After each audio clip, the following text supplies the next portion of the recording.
Hello दोस्तों, हमारे channel में आप सभी का तो स्वागत है। शर्मा एकेडमी 2.0 इसको आप अपने दोस्तों के साथ लाइक और शेयर जरूर करिए। आप लोगों को इस पे अलग अलग शिक्षकों के साथ अलग अलग सब्जेक्ट का नॉलेज जीरो से आप लोगों को दिया जाएगा।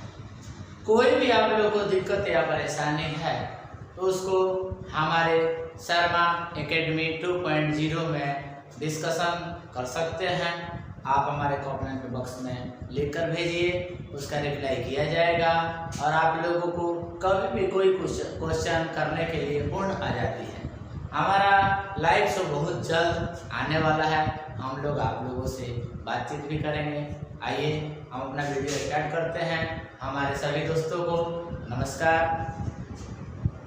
देखिए, कल हमारा जो चैप्टर था 10th का वो था जय प्रकरण का पार्ट 2, यानी कि आप लोगों को जो पढ़ना था वो पढ़ना था टाइप ऑफ न्यूट्रिशन यानी पोषण के प्रकार।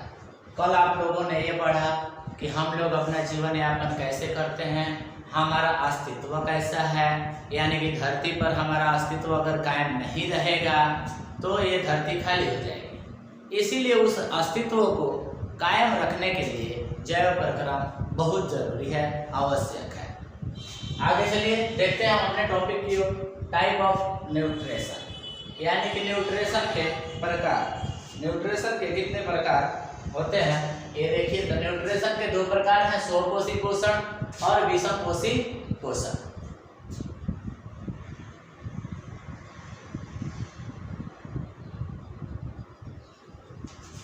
चलिए दोस्तों आगे देखिए, स्वपोषी पोषण, विषमपोषी पोषण। विषमपोषी पोषण को हालांकि आप लोगों को देखिए इतना चीजें तो नहीं पढ़ना है, लेकिन इसलिए बताया जा रहा है कि आप लोग जब 11th जाइएगा तो आप लोगों को आसानी हो जाएगा। चलिए आगे देखते हैं स्वपोषी पोषण किसे कहते हैं, उसके बाद में बताते हैं हम आपको विषमपोषी पोषण के बारे में कि उसको कितने भागों में बांटा हुआ है। ठीक है, देखिए सभी बच्चों ध्यान दें। आप लोगों को अगर कहीं भी वीडियो को समझ में अगर नहीं आ रहा है तो स्किप कर लीजिएगा। स्क्रीनशॉट लेना होगा तो आप कमेंट कर सकते हैं, ठीक है, उसके लिए भी आपको थोड़ा मोड़ा समय दिया जाएगा। ठीक है, चलिए टॉपिक की ओर चलते हैं। स्वपोषी पोषण।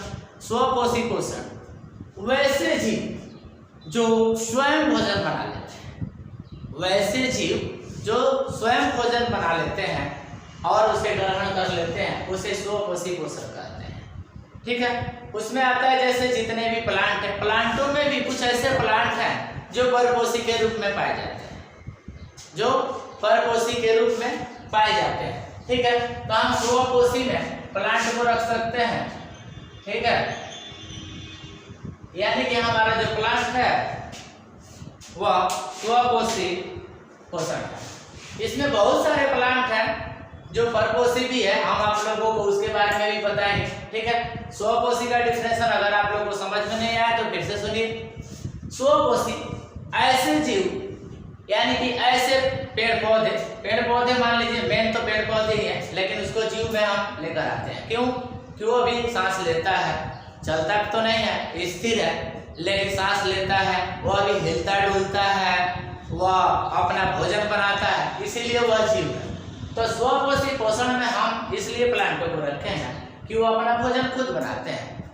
बहुत बच्चे कहते हैं कि नहीं सर हम लोग भी अपना भोजन बनाते हैं, तो नहीं, यह गलत है कि हम लोग अपना भोजन नहीं बनाते, हम लोग किसी और जीव पर निर्भर है, इसलिए इसको स्वपोषी पोषण हम लोगों के बारे में नहीं कहा जा सकता, हम लोग परपोषी हैं।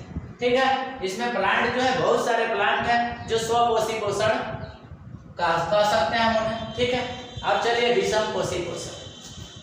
विषमपोषी पोषण किसे कहेंगे? यानी ऐसा जीव जो किसी दूसरे जीव पर अपने भोजन के लिए निर्भर हो, यानी ऐसा जीव जो किसी दूसरे जीव पर अपने भोजन के लिए निर्भर हो, जैसे मनुष्य हो गया, भेड़ हो गए, बकरी हो गई, गाय भैंस इत्यादि बहुत सारे जो धरती पर आप लोग के जीव हैं जो विषमपोषी पोषण के रूप में पाए जाते हैं। अब चलते हैं कि इसको कितने पार्ट्स में बांटा गया है। तो देखिए, पहला है मृत जीवी पोषण, दूसरा है परजीवी पोषण, पोषण, तीसरा है प्राणी संपोषण। तो देखिए इसका तो दो मेन है, दो ही पढ़ा जाता है, लेकिन ये भी कोई खास नहीं है, आप लोग को बता देते हैं, इसलिए आप लोग को जानकारी होगा तो आपको 11th 12th पढ़ने में आसानी हो जाएगी। तो चलिए देखिए मृत जीवी पोषण किसे कहते हैं, यानी ऐसा जीव जो मृत जीव से, ऐसा जीव जो मृत जीवों से अपना भोजन ग्रहण करता है उसे मृत जीवी पोषण कहते हैं। जैसे कॉक और बैक्टीरिया। आप लोग बहुत ऐसे खाद्य पदार्थों को देखे होंगे कि जो क्या होते हैं, सड़ जाते हैं। अगर ये सड़े नहीं, तरल पदार्थ के रूप में नहीं हो तो हमारे धरती पर ढेर सारे लग जाए। इसीलिए आप देखते हैं केला वगैरह लोग खा के फेंक देते हैं, अनाज खा के देते हैं। तो उसके लिए क्या होता है, कॉक है, कॉक और बैक्टीरिया ये क्या करता है कि उनसे पोषण अपना है, लेकर उसको पदार्थों में बदलता है ताकि वो समाप्त हो जाता है, फिर धरती में मिल जाता है, यानी पृथ्वी में विलीन हो जाता है। उसी को कहते हैं मृत पोषित पोषण। यानी कि ऐसा जीव जो मृत जीवों से अपना पोषण करे, यानी भोजन ग्रहण करे। यानी कि मृत जीवी पोषण का मतलब यही है कि वह अपना पोषण किसी मृत पदार्थ से, यानी अकार्बनिक पदार्थ से अपना भोजन ग्रहण करे, ठीक है, उसी को मृत जीवी पोषण कहते हैं। चलिए दूसरा देखिए परजीवी पोषण। परजीवी पोषण क्या है, जैसा कि आप विषम पोषण पढ़े हैं वही परजीवी है, यानी ऐसा जीवित जीव जो दूसरे जीवित जीव से अपना भोजन प्राप्त करे। अब कहिएगा सर ऐसा कैसे होगा कि एक जीव है और दूसरा जीवित जीव है उससे भोजन कर रहा है, ऐसा संभव है। आप लोगों ने देखा होगा क्या कि मान लीजिए हमारे सर में जू पड़ जाते हैं, तो जू है तो हम लोग तो जीवित है और जू भी जीवित है, तो क्या हम लोगों से मस्तिष्क से वह क्या खून पीता है कि नहीं पीता है। एक देखिए मच्छर भी काटता है तो हमारा क्या करता है, खून को पीता है, ठीक है। इसीलिए उसे कहते हैं परजीवी पोषण। यानी ऐसा जीवित जीव जो जीवित जीव से ही पोषण प्राप्त करता हो उसी को कहते हैं परजीवी पोषण। जैसे अमर बेल और कुछ कवक। अब देखिए कुछ कवक देखिए, जैसे कि मान लीजिए कि गोबर वगैरह होता है, चाहे सड़ी हुई लकड़ी होती है, उस पे कवक वगैरह बारिश के मौसम में जब वो भीग जाता है तो सड़ने लगता है, तो उस पे कुछ कवक वगैरह छत्ते जैसा निकल आता है, ठीक है, जिसे गोबर छत्ता भी बोलते हैं। अमर बेल आप लोग बहुत ऐसे पेड़ों पे देखे होंगे जो लताएं जैसी फैलती हुई होती है, और वो क्या करती है कि वो उस पेड़ों का जो भोजन बनाया हुआ रहता है वो उस पेड़ से स्वयं ग्रहण कर लेती है, और कुछ दिनों पश्चात क्या होता है कि वह पेड़ सूख जाता है, ठीक है, उसे अमर बेल की लताएं कहते हैं, ठीक है। आगे देखिए प्राणी संपोषण। यानी कि ऐसा जीव जो मनुष्यों की तरह भोजन ग्रहण करता है। देखिए यहाँ पे लिखा हुआ स्पष्ट, प्राणी यानी मनुष्य, सम यानी समान, यानी प्राणी के समान अपना जो पोषण करता है उसे कहते हैं प्राणी सम पोषण। एग्जाम्पल के तौर पे देखिए मेढक और मनुष्य, यानी मेढक भी मनुष्य की तरह भोजन करता है। वैसे देखिए आप गिलहरी भी देखे होंगे, गिलहरी क्या करती है कि दाने को ले लेती है और अगले उसके हाथ जो होता है, पैर होता है, उससे दाने को ऐसे पकड़ लेती है और फिर खाने लगती है। यानी कि जो मनुष्य की तरह भोजन करता हो और उसे उस भोजन से पोषण प्राप्त होता हो तो उसी को कहेंगे हम प्राणी सम पोषण। चलिए आगे देखिए मृत जीव का आप लोगों को डेफिनेशन लिखा हुआ है कि जो मरे हुए जीवों से भोजन प्राप्त करते हैं उसे मृत जीवी कहते हैं, यानी मृत जीवी पोषण कहते हैं। जो जीव मरे हुए जीव से अपना भोजन प्राप्त करते हैं, यानी अकार्बनिक पदार्थ, ध्यान से एकदम आप लोग सुनिए, हम क्या बोल रहे हैं उसको आप लोग समझिएगा। तो आप लोगों को बायोलॉजी कहीं भी किसी टीचर से नहीं पढ़ना पड़ेगा। जो जीव मरे हुए जीव से अपना भोजन प्राप्त करते हैं उसे मृत जीवी पोषण कहते हैं। दूसरा परजीवी, ये हमने बता ही दिया कि जो जीव एक दूसरे पर, यानी जो जीव दूसरे जीव पर भोजन के लिए निर्भर है उसे को कहेंगे परजीवी।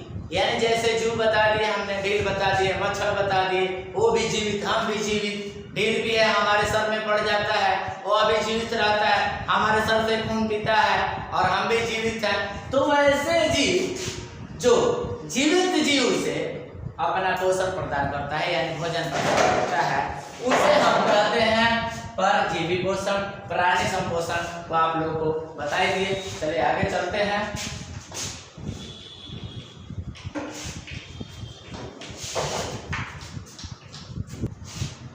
चलिए आगे देखिए, पौधों में पोषण। आपने जीवों में पोषण को तो देख लिया, अब एक बार देखिए पौधों में पोषण। पौधों में भी पोषण दो प्रकार के होते हैं, स्वपोषी पौधे और परपोषी पौधे। ये दो तरह के पौधे होते हैं। इसके प्रकार जो है, परपोषी पौधे के प्रकार दो प्रकार है, मृतजीवी पोषण और परजीवी पोषण। यह दो तरह के पौधे होते हैं। अब पहले देखिए स्वपोषी पौधे किसे कहेंगे। वैसे पौधे जो अपना भोजन स्वयं बना लेते हैं उसे हम कहते हैं स्वपोषी पौधे। यानी कि जो, अर्थात आप देख सकते हैं आपके बोर्ड पे भी यही लिखा हुआ है, जो पौधे अपना भोजन स्वयं बना लेते हैं उसे स्वपोषी पौधे कहते हैं। अर्थात जो पौधे अपना प्रकाश संश्लेषण कर लेते हैं और प्रकाश संश्लेषण के द्वारा भोजन बना लेते हैं उसे कहते हैं स्वपोषी पौधे। आप लोग तो जानते हैं कि प्रकाश संश्लेषण में पौधे क्या क्या लेता है। सूर्य से प्रकाश लेता है, क्लोरोफिल के साथ आपका CO2 है, कार्बन डाइऑक्साइड है, धरती से जल और खनिज लवण, यह सभी चीजें लेकर पौधे अपना भोजन बनाता है। यानी कि जो भी पौधे अपना भोजन स्वयं बना लेते हैं उसे कहते हैं स्वपोषी पौधे। दूसरा देखिए, परपोषी पौधे, यानी जो पौधे अपना भोजन स्वयं नहीं बनाते, अर्थात जो प्रकाश संश्लेषण क्रिया नहीं करते हैं, प्रक्रिया नहीं करते हैं, उन पौधे को परपोषी पौधे कहेंगे। आगे देखिए, परपोषी पौधे को दो भागों में बांटा गया है, जैसा मृतजीव पौधे और परजीव पोषी पौधे। यानी कि आप देखिए कि ऐसा पौधा जो मरे हुए पौधों से भोजन प्राप्त करता है, ऐसा पौधा जो मरे हुए पौधों से भोजन प्राप्त करता है उसे मृतजीवी पोषण कहते हैं। जैसे आपको देखा होगा गोबर छत्ता, यानी कि आप लोग देखिए कि वो गोबर छत्ता जो होता है वो कहीं पर सड़े गड़े जो चीज होते हैं उस पे उगाता है, तो यह तो जीवित हो गया गोबर छत्ता, लेकिन मरा हुआ क्या है कि जैसे कोई भी पदार्थ है, लिक्विड पदार्थ है, वो मरा हुआ है। गोबर छत्ता भी लिक्विड के रूप में भोजन को ग्रहण करता है।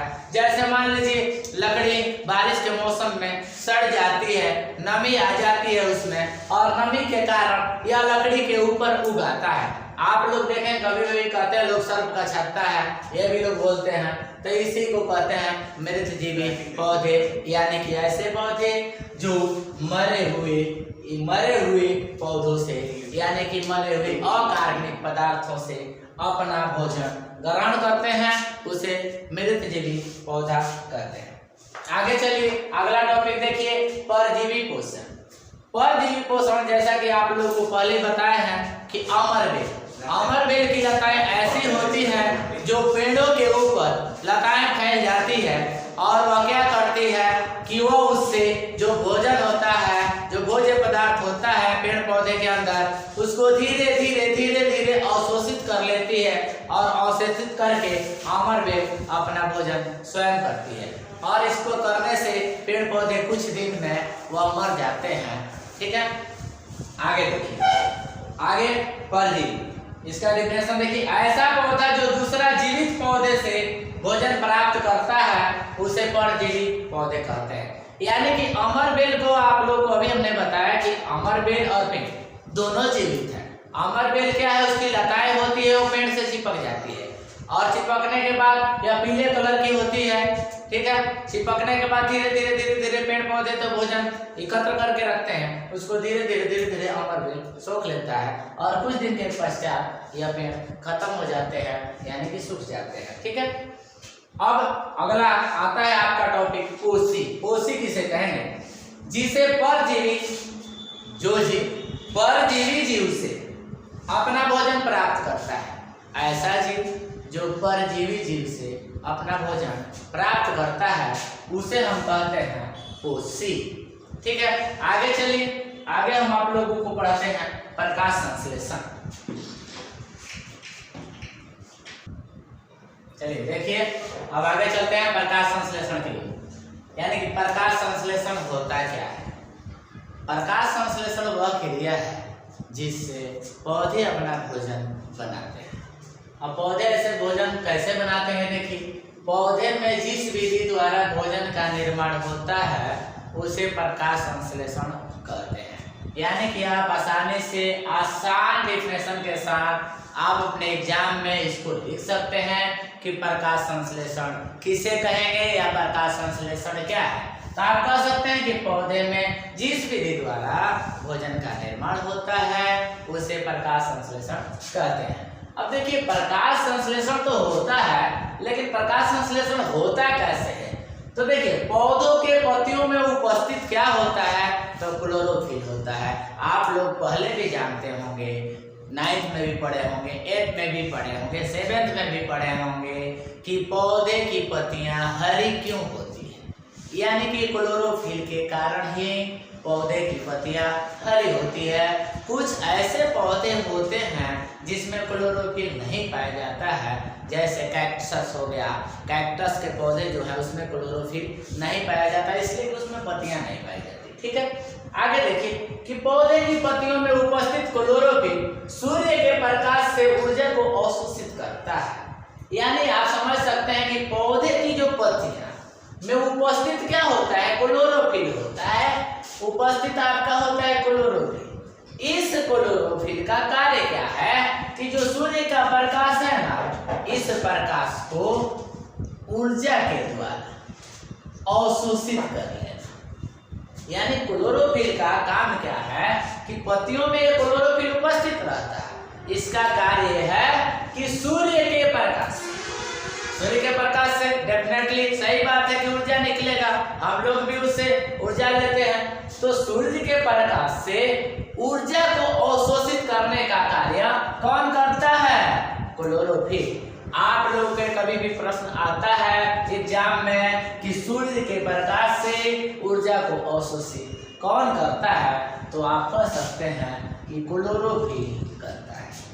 ठीक है, आगे चलते हैं कि जल और CO2 के सहायता से वह क्या रूप देता है, ग्लूकोज के रूप में आ जाता है। किसके रूप में आ जाता है, ग्लूकोज के रूप में। यानी कि पौधे की उपस्थिति, पत्तियों की जो उपस्थिति होती है, पौधे की पत्तियों की जो उपस्थिति होती है उसमें क्लोरोफिल होता है और सूर्य के प्रकाश को अपना अवशोषित करती है और जल और कार्बन डाइऑक्साइड के सहायता से वह भोजन अपना ग्लूकोज के रूप में कन्वर्ट कर लेती है, यानी बना लेती है और उसी से अपना भोजन बनाती है। और इसी प्रक्रिया को हम कहते हैं प्रकाश संश्लेषण। कोई दिक्कत किसी को, यानी आप कह सकते हैं कि पौधे की पत्तियों में क्लोरोफिल होता है। क्लोरोफिल सूर्य को ऊर्जा को अवशोषित कर जल और कार्बन डाइऑक्साइड के द्वारा अपना भोजन बना लेता है और जब वो भोजन बनाता है तो सभी चीजों से अपना भोजन ग्लूकोज के रूप में बना लेता है। उसी प्रक्रिया को हम कहते हैं प्रकाश संश्लेषण। कोई दिक्कत, किसी को डाउट अगर होगा तो आप कमेंट बॉक्स में लिखिएगा, फिर से आपको इस चैप्टर का डेफिनेशन समझाया जाएगा। ठीक है, सभी बच्चे हमारे जुड़ चुके हैं। आप लोग क्लास में और भी अपने दोस्तों के पास मैसेज कीजिए, उनको बोलिए कि आइए हम लोग इस चैनल पे पढ़ रहे हैं। आप भी हमारे शर्मा एकेडमी 2.0 चैनल को जस्ट ज्वाइन करें। ठीक है, आगे देखिए यह प्रक्रिया जो प्रकाश संश्लेषण की प्रक्रिया होती है, यह होती कैसे है, यह 3 चरणों में संपन्न होती है। लेकिन आप अगर अपने बुक में देखिएगा, आप अपने अगर बुक में देखते हैं तो बुक में सिर्फ और सिर्फ यही दिया हुआ है। यह दिया हुआ है कि कार्बन डाइऑक्साइड और जल यह दोनों अभिक्रिया करते हैं, लेकिन किसके रहते अभिक्रिया करते हैं, तो प्रकाश और क्लोरोफिल के रहते यह अभिक्रिया करते हैं। इन दोनों को इसके रहने के पश्चात जब यह अभिक्रिया करते हैं तब जाकर बनता है ग्लूकोज और जल, जिससे पेड़ पौधे अपना भोजन ग्रहण करते हैं। चलिए आप देखते हैं कुछ इस प्रकार से कि सूर्य के कैसे प्रकाश संश्लेषण से पौधे अपना भोजन बना लेते हैं। तो पहले पॉइंट को देखिए, नोट कीजिए कि सूर्य का प्रकाश का अवशोषण।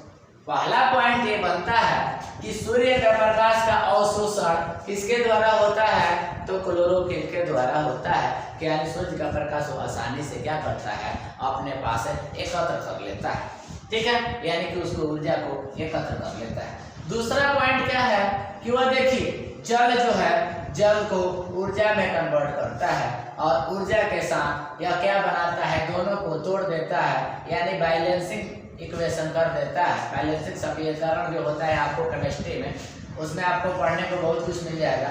ये H2 और O2 यानी हाइड्रोजन और ऑक्सीजन दोनों के अणु दो है, यानी कि कभी भी बैलेंसिंग किया जाता है तो इसके आगे 2 किया जाता है, यानी कि 2 पदार्थ के परमाणु इधर भी है और 2 इधर भी है, यानी कि ये दोनों को बैलेंस करने पर इतना ही आपको प्राप्त होता है, ठीक है।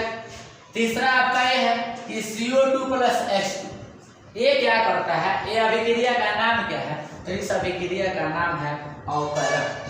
लेकिन इस अभिक्रिया से ही यह बनता है ग्लूकोज, और ग्लूकोज का उपयोग पौधे भोजन के रूप में करते हैं, और इसी अभिक्रिया को हम लोग अवकरण कहते हैं। ये भी याद कर रखिएगा दोस्त, क्योंकि यह बहुत इंपॉर्टेंट क्वेश्चन है। ये सभी क्वेश्चन जो प्रकाश संश्लेषण का है इंपॉर्टेंट है, ठीक है। एक बार दोबारा से आप लोग इस डेफिनेशन को सुन लीजिए।